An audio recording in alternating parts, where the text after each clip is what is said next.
Well, it was meant to be a child's toy. Now a doll marketed for Muslim children is at the front of a controversy with a greeting card company called NobleWorks.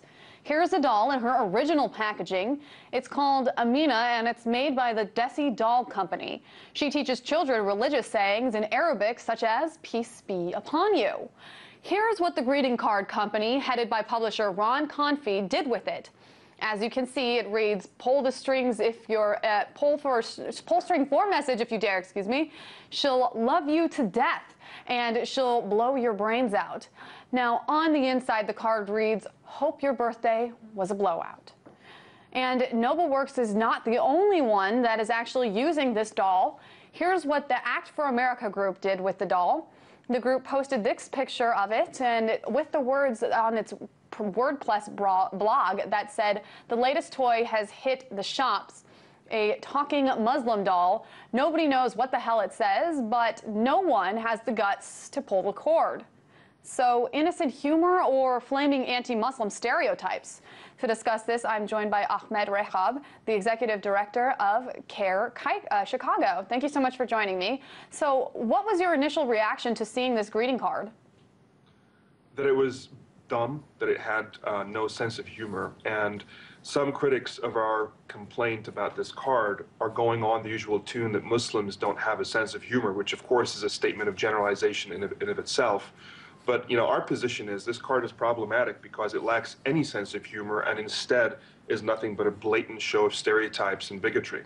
Now, the greeting card company NobleWorks says this on its website: political humor, religion, and current events are among the themes to which NobleWorks gives a sick, provocative, and sometimes controversial spin.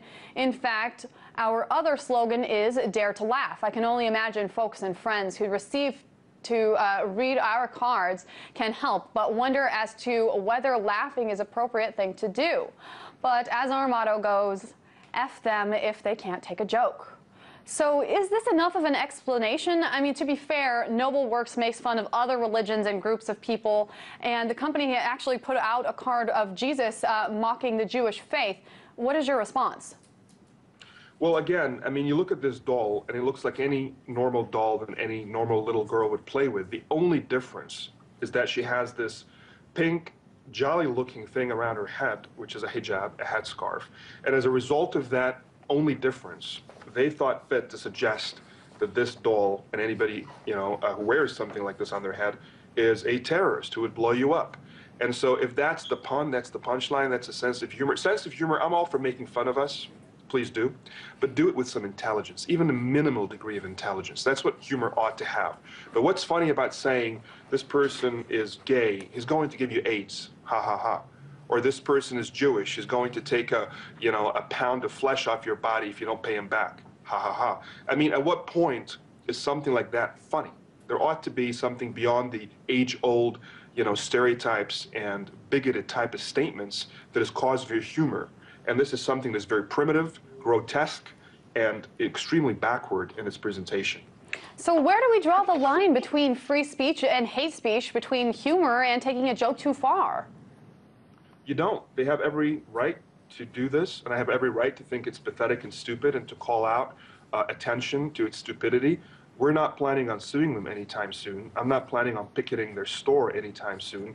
I will not forcefully stop them from doing what they want to do. All I'm doing here is engaging in my own freedom of speech to suggest that something like this is not unrelated to the types of incidents that we see just in Massachusetts 2 weeks ago. A woman who, for no other reason but wearing a hijab on her head, was attacked by an assailant who punched her in the shoulder in front of her children and yelled at her terrorist.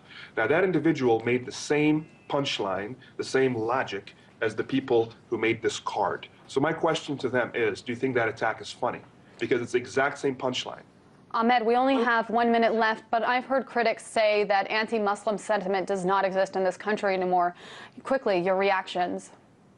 Well, in my day job, I'm receiving complaints of hate crimes. Just in Illinois, where we live and work, there were multiple incidents of mosque vandalization and even shooting at a mosque.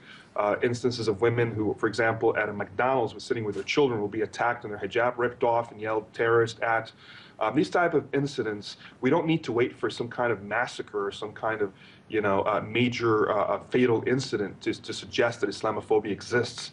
And it also is very troubling on the psychological realm. Children who are bullied, called terrorists or bin Laden or things like that, very much using the same logic that the idiots who made this card are using. And if they think it's funny, they're entitled to that. And if I think it's grotesque, I'm entitled to say that it is. Well spoken, Ahmed Rehab, the Executive Director of CAIR-Chicago. Thank you for joining us. It's a pleasure. Thank you.